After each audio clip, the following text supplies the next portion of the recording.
पाकिस्तान में भी तैयारी शुरू हो गई है। पाकिस्तान खुद को बचाने के लिए पूरा जोर लगा रहा है। लाहौर, कराची और रावलपिंडी से जो रिपोर्ट आई उससे पता चला कि जनरल मुनीर ने कम से कम 20 अड्डों पर फौज की तैनाती बदल दी है।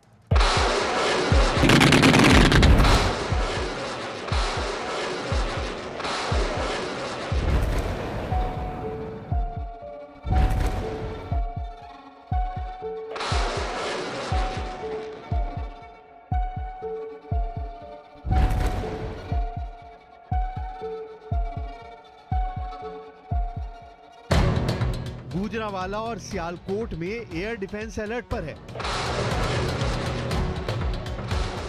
कराची में भी पाकिस्तान ने फाइटर जेट के दुश्मन मिसाइल सिस्टम को चौकन्ना कर दिया है। जनरल मुनीर के कमांडरों को यकीन है कि हमला होगा, जरूर होगा।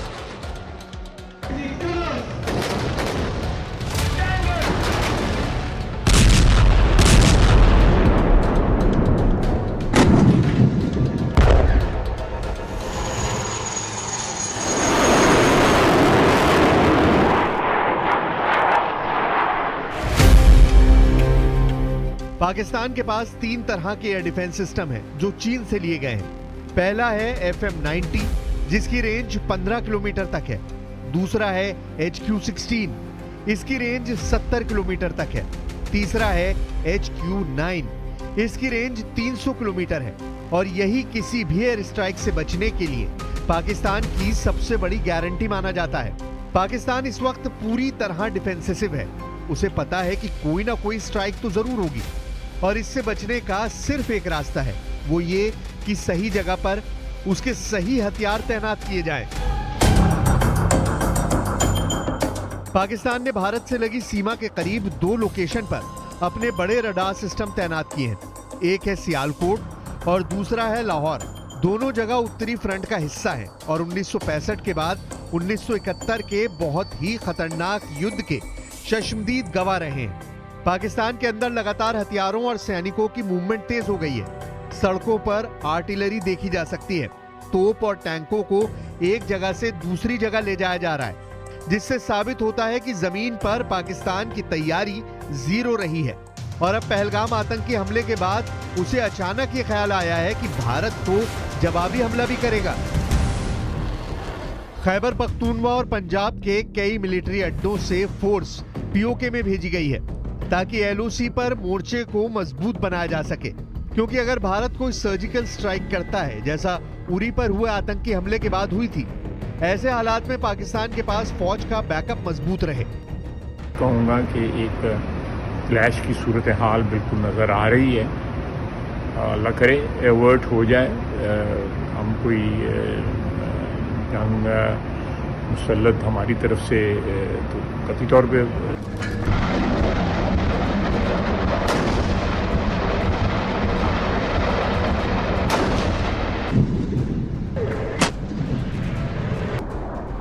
पाकिस्तान पूरी तरह घिर चुका है। आसमान, जमीन और समंदर, तीनों मोर्चों से पाकिस्तान को अटैक का खतरा सता रहा है।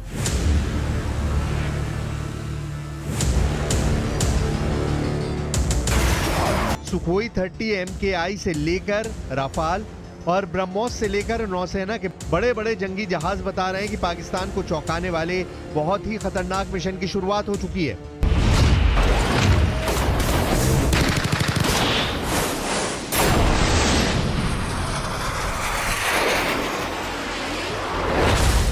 जनरल आसिम मुनीर को पता है कि उनको बहुत बड़ा सरप्राइज मिलने वाला है।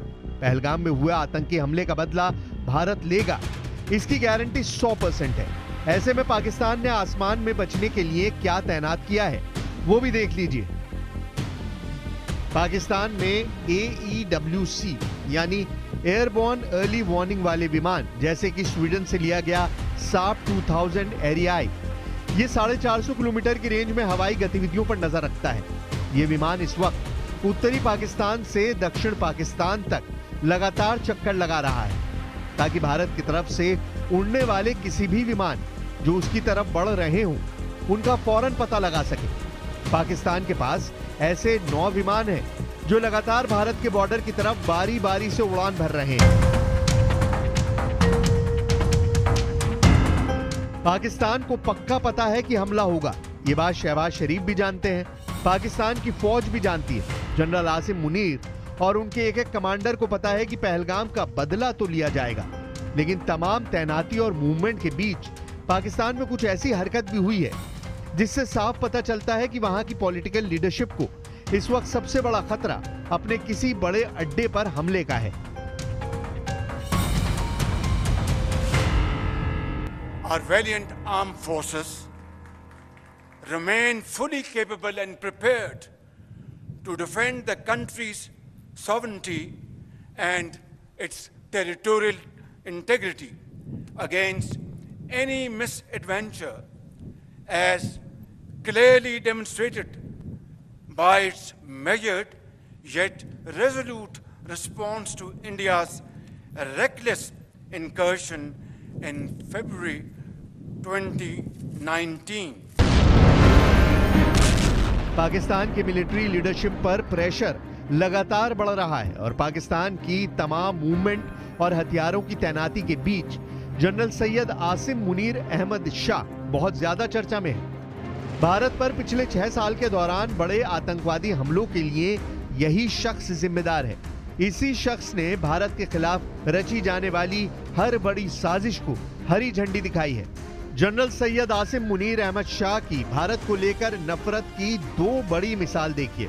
जब 2019 में पुलवामा में आतंकी हमला हुआ तब आईएसआई के चीफ थे आसिम मुनीर, जो उस दौरान लेफ्टिनेंट जनरल थे।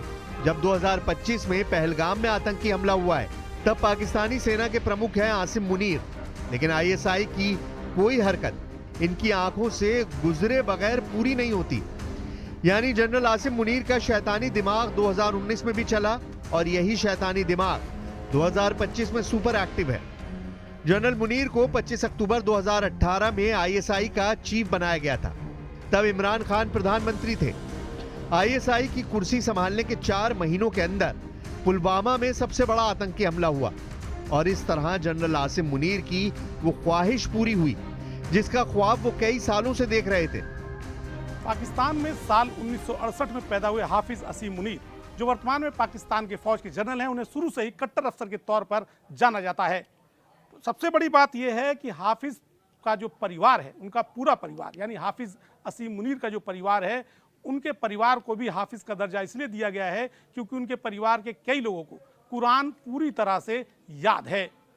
जनरल मुनीर जब लेफ्टिनेंट कर्नल थे तब वो सऊदी अरब में तैनात थे। इस दौरान उनका धर्म को लेकर उनका झुकाव गहराता गया और साल 2018 में जब वो लेफ्टिनेंट जनरल बने तो उन्हें आईएसआई का मुखिया बना दिया गया।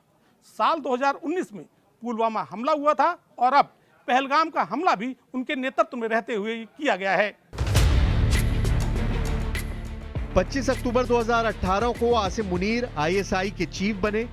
14 फरवरी 2019 में पुलवामा में आतंकी हमला हुआ। 26 फरवरी 2019 को बालाकोट पर एयर स्ट्राइक हुई। आईएसआई का चीफ रहते हुए आसिम मुनीर चाहते थे कि पाकिस्तान बड़ा बदला ले, लेकिन तब इमरान खान की सरकार उनके दबाव में नहीं आई। इसके बाद जून 2019 में आसिम मुनीर को आईएसआई चीफ के पद से हटाकर गुजरांवाला में 30वीं कोर में भेज दिया गया था। इसी के बाद से आसिम मुनीर के अंदर भारत पर बड़े आतंकी हमले की कसक बाकी रह गई थी, जो अब उनके सेना प्रमुख वाले कार्यकाल में पहलगाम पर हुए हमले की शक्ल में पूरी हुई है। पाकिस्तानी सेना के प्रमुख का पद संभालने के बाद से असीम मुनीर का पूरा फोकस भारत पर ही रहा है। जनरल मुनीर भारत के खिलाफ चलने वाले पाकिस्तान के तमाम खुफिया अभियानों पर खुद नजर रखते हैं। उनके आतंकवादी संगठनों के सरगनाओं और बड़े कमांडरों से व्यक्तिगत संबंध भी हैं। लश्कर और जैश के बड़े बड़े कमांडरों को आज सरकारी सिक्योरिटी से लेकर बाकी सुविधाएं देने का काम जनरल मुनीर के ऑर्डर पर ही किया जाता है। जनरल मुनीर एक ऐसी बैठक में भी शामिल हुए थे जिसमें 4 महीनों से जम्मू कश्मीर में बड़ी आतंकी साजिश रचने की तैयारी चल रही थी। जनरल आसिम मुनीर ने जो किया उसकी सजा तो उनको मिलेगी, बराबर मिलेगी। अब ये सजा किस शक्ल में होगी उसकी पहचान कर पाना मुनीर और उनके कमांडरों के लिए आसान नहीं होगा। इसलिए पाकिस्तान के लिए अगले 24 से 36 घंटे बहुत अहम होने वाले हैं।